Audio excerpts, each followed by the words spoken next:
guys, how's it going? And welcome to Hoot of the Hill, sort of. I figured to avoid copyright, I do it a little differently. So I'll be talking about season 14, episode 2, a little different, or the beer story. But first, I want to announce that I am officially 33. For those who haven't seen my post, I feel like that old Hoot that's like, "Oh, I'm sitting in a rocking chair. Come over, grandchildren, so I can talk to you about cartoons from the 90s, like SWAT Cats, or Dexter's Laboratory, or even Two Stupid Dogs." Anyways, this episode follows Hank Hill trying to find purpose, afraid that after he retired, he doesn't have a purpose anymore. And after finding a new hobby in beer making, combining his two loves, propane and that good old beer, he tries to share this love with Bobby. However, Bobby's refined palate causes conflict, and they both enter a beer competition. One motivated by just having a purpose, and the other motivated by impressing their boss's son and making a college frat beer for everyone to drink and stuff, and it becomes family dilemma. Meanwhile, Peggy just wants Peggy Ale. You know, who doesn't want Peggy Ale? Anyways, it's I wouldn't say it's the worst story. It's a King of the Hill story. But I do like Peggy's little side plot, even though she's just like, come on guys, Peggy Ale? Peggy Ale? You know, this is going to be a sort of off-the-cuff thing. I'm going to be streaming some more Hello Kitty Island Adventure. I know it sounds weird me saying that, a 33-year-old Hoot playing Hello Kitty Island Adventure, but heck, Butters was playing that in 06. When the episode Make Love Not Warcraft came out just before the first expansion of World of Warcraft. And it was just like vanilla Warcraft whenever it took over the world. But I think it's more crazy that they would mention a game that would get revived and 20 some years later, and now it just got released for PlayStation 5. Coincidence? Well, yeah. But I just think it's funny how Butters is like, well, I was playing Hello Kitty Island Adventure. Anyways, I'm rambling. It seems that Hank still hasn't quit that habit of waking up early, as he goes to the garage to find something to do. And I get it, it's like Hank's kind of lost and stuff, which I understand. It's difficult to choose a hobby to really get into without it interfering with my work. You know, I've dabbled in painting, I've dabbled in video games, well, my entire life. So I understand that Hank's sort of lost without something to do, a purpose, propane, you know? And we wouldn't get that side of Hank until later on, when he finally confesses to Peggy that he doesn't feel like he has a purpose. I mean, in his own Hank way, but anyways. I like the little nod to Monsignor Martinez's reboot thing, where his son avenges his murder. And Peggy, of course, gets the Spanish wrong, which is Peggy, you know, what you gonna do? And I like how Hank has to watch TV. Unlike Hank has always gotten to do something, and Peggy still has that same ego, like she feels like she has to instruct people, or she thinks she knows more than she does. You know, Peggy. I've also noticed that Hank is more willing to try new things. As the series progresses, he becomes more open-minded, but still in his Hank Hill way. Like, it's like Hank wanting to do things, like Hank wanting to try new things, instead of it just being like, oh, I'm progressive now. You know what I'm saying? Like, Hank trying new things, just dipping his toes in it before being like, oh, I like soccer. And I think the reason why Hank likes soccer is because of the rules, but mostly the lawn.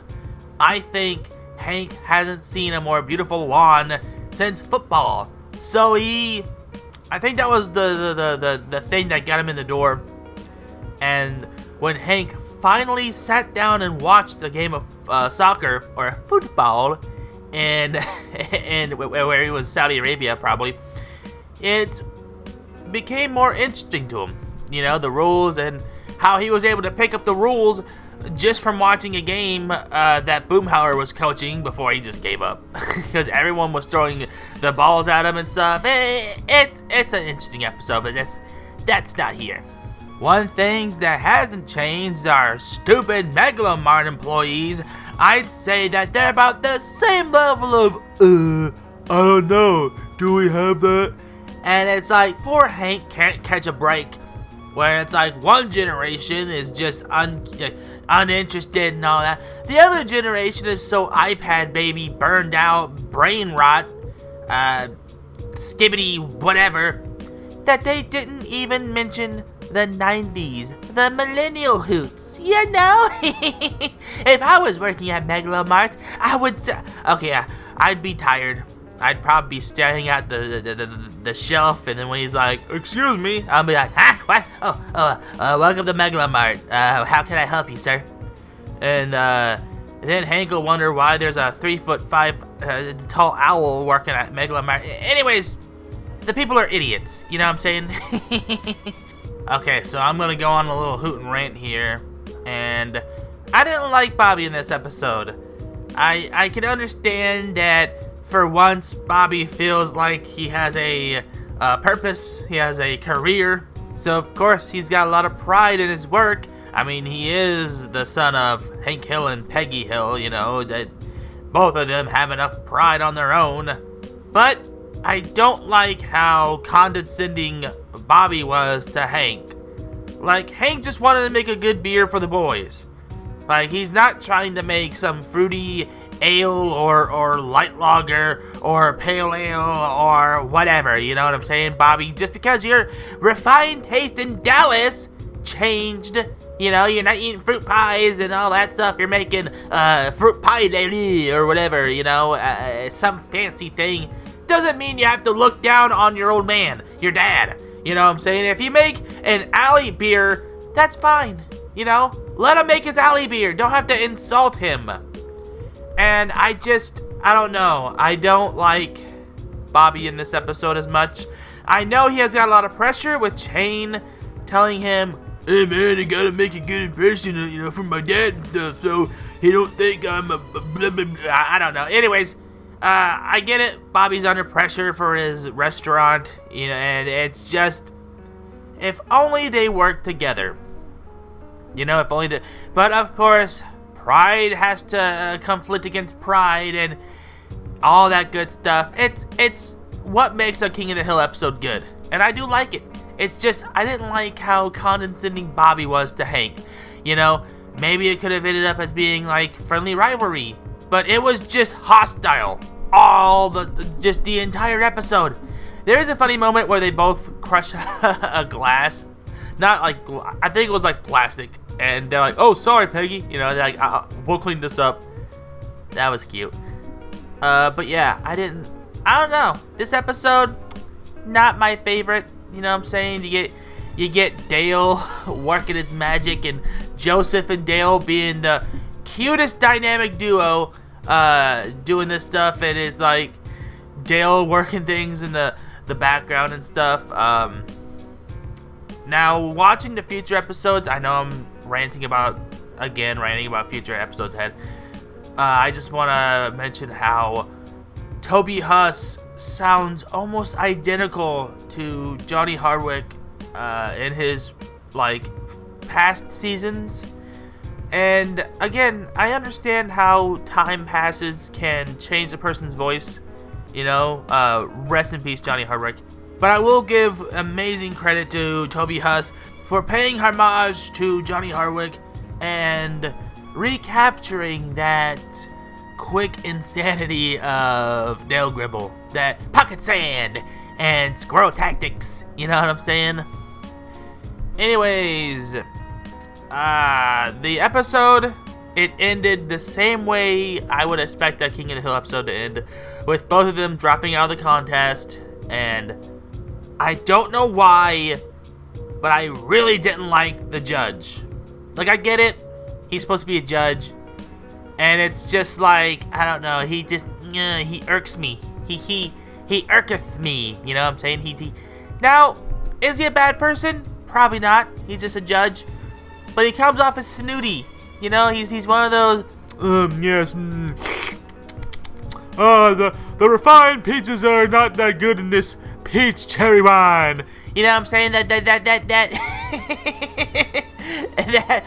snooty guy. Anyways, yeah. What do I think of the episode? I think it's great. It's a nice step up from episode 1. Then again, episode 1 was supposed to be like a recap, like I don't know, kind of like a time skip. Again, like I said, like in an anime where you get caught up and stuff, and it's like, oh, here's what happened, and it's sort of a catch up to the characters, you know, let you breathe and give a nice little reintroduction before the episode starts proper. And this episode started off proper. Do I want there to be more in season 15? Absolutely. There better be a season 15. No mention of Ladybird. Sorry, spoilers. But it's been out since like the 5th. You know, you should have, or the 4th. You should have watched it by then. You know what I'm saying? Anyways, that's my verdict. I thought it was an okay episode. I thought it was honestly a cute episode. I love how Peggy mixed both beers and called it Peggy Ale. Season 15 better bring that up. That seemed like too good a concept to not mention. Bobby's and Hank's beer combined to make Peggy Ale. And it's like, does Bobby sell it? Does Bobby make a good beer called Peggy Ale by combining his and Hank's beers? Who knows? But they better. Also, how are they going to, are they going to sunset John Redcorn's character, you know, or are they going to give him a tribute? They better give Chuck, I know I said this, but they better give Chuck Mangione a good tribute. I swear. They better make a good tribute for him. And, yeah, let me know what your questions are in the comments of this video. What are your hopes for Season 15? Let me know if you actually like this style of review. Maybe it'll help with copyright. Who knows? Anyways, thank you for watching. If you're new to the channel, subscribe today and join the Parliament of Hoots. And like this video and share with your fam. And until then, I'll see you when you visit the Owlery again. And I give my hoot in the dark. Thanks for watching. Don't forget to like the video, share with your fam, subscribe today and join the Parliament of Hoots. And also comment what you thought of the review. What are your opinions on said episode? Let me know in the comment section below. Your guys' opinion means so much to me, new viewers, and fellow Hooties. Check out the videos below, it'll take you to more of my content, and follow my other social medias, including Instagram, Twitch, and also Twitter, or X. Until next time, guys, I'll see you when you visit the Owlery again, and I give my hoot in the dark.